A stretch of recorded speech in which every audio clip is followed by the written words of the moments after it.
Panda. And I'm Kat. And we're the Venture Vixens. Today we're going to introduce our next resource, and that is textbooks. Woo! Textbooks.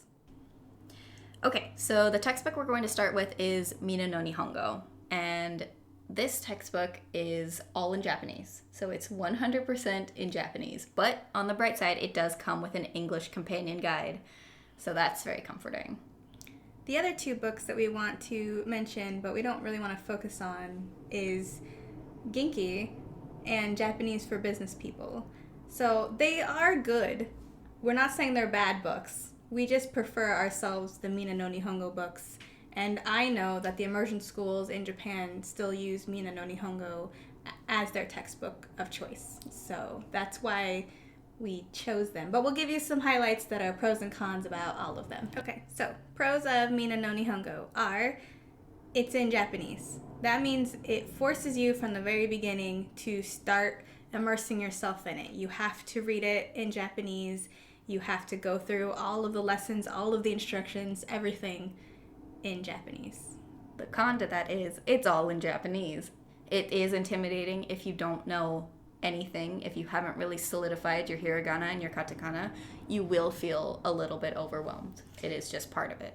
Which is why it is beneficial if you do get the translation and grammar notes guide to go with the book, because then you can feel like you kind of understand what's going on in the textbook. It is available in multiple languages, so it doesn't have to be in English. It's also available in Russian and French, and I think Spanish as well. Spanish, so... Also, I really like the section in the textbook for Mina no Nihongo where they allow you to construct different sentences with different words. They tell you the basic format, and they give you fill in the blanks where you can make a sentence with what they have, and then you can take that format and make your own sentences and work with the rest of the vocabulary. Yes, it's a very clear way. They actually provide like a highlighted box so you can see which words are the removable words out of sentences, so you can visually see the way the sentence structure is set up. Yeah, I think that's a big pro because it allows you to go outside of the book and use the grammar in real life or in just your own personal practice outside of the textbook. I agree. So another pro is you do learn about people. You follow their stories. They work for companies. They're from different countries. They have different names, and you can follow them throughout the story and really get a grasp of what they do, how they're doing it, how they're introducing themselves, the conversations they're having with business partners, with their neighbors, with anything really. Yeah, the way they set up the examples is very natural, very easy way to start picking up on the structure of sentences and grammar without being like in your face. You need to remember that blank wa blank des equals blank.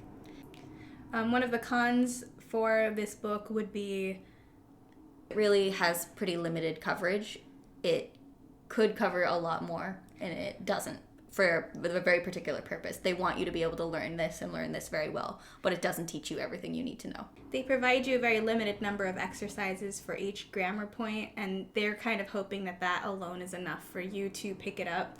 So it really is one of those where you should practice on your own with this book outside of what is in this textbook, but it's still, because it's simplistic, you always kind of know what's happening and what's going next, which would be the pro side of that con.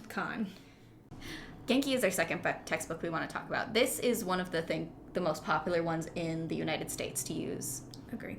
It is people's go-to. There's Genki 1 and 2, and they cover, I don't know how much they cover really. I'm pretty sure they go all the way up, at least through intermediate level. Okay. And they are structured in a different way. They base most of their explanations in English. So this would be a pro for somebody who wants to dip their toe into language but isn't ready to really jump all the way in, and they want that comfort of being able to understand what's happening with the explanations for what the words are. One of the pros of Genki over other textbooks is they do provide you the hiragana and like katakana in the beginning of the book along with the romaji, so you're not getting just romaji, which is the romanized alphabet, which can be a crutch. Yes. Later on. So it's better that you get exposure to the way that the writing system is if you're going to be wanting to learn how to read it. Some other textbooks don't provide anything but romaji in the very beginning, so that is a huge pro for Genki. Yeah. But then it also turns into a con where I know when I tried to use Genki for a little bit, I ended up just reading the Romaji and not reading the hiragana or the katakana. So it can be something you end up relying on too much, but if you want to make sure that you're really pronouncing things correctly and you know which letters are which letters, this is a great way to do it. I just recommend learning your alphabets in the beginning. Yeah, really, that's the best way to go about it.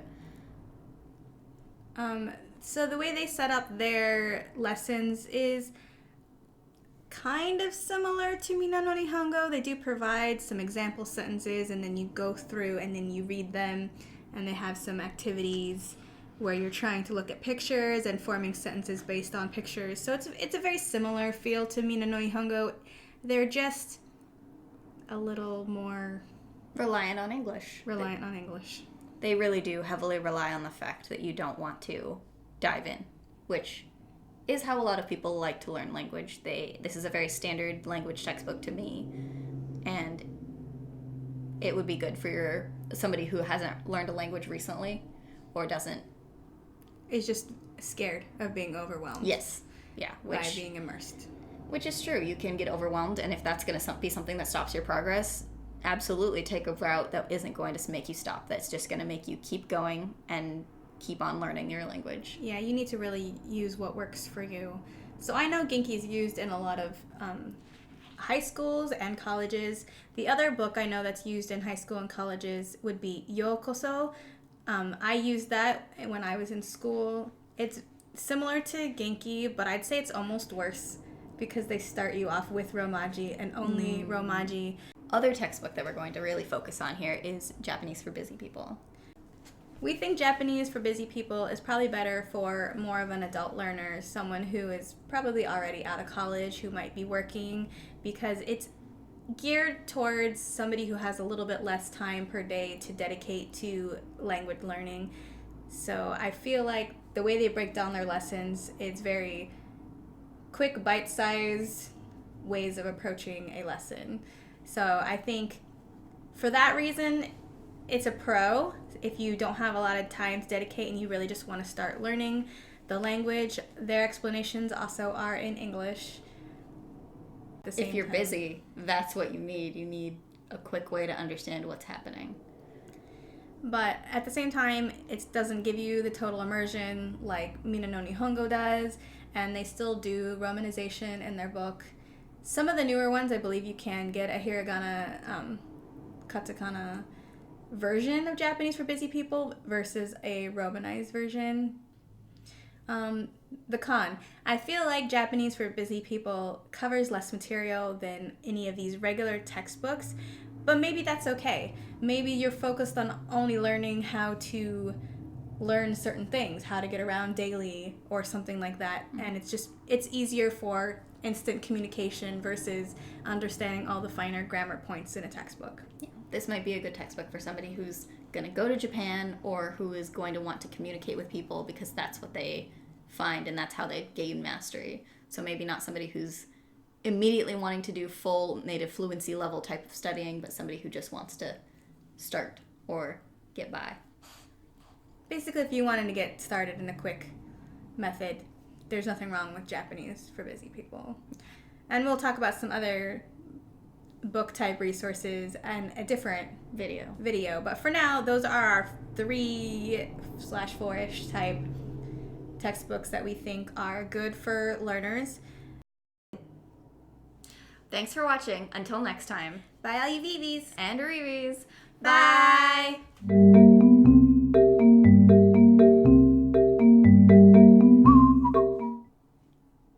Cool. Those are textbooks. Textbooks? We just talked about textbooks. I know, but who really wants to use a textbook? I find textbooks very comforting as a learner. That's because you're used to school. School teaches you in the most ineffective way. Yeah. Hence the reason I changed your study plan. True. No, I like Mina no Nihongo, don't get me wrong. That's a good one.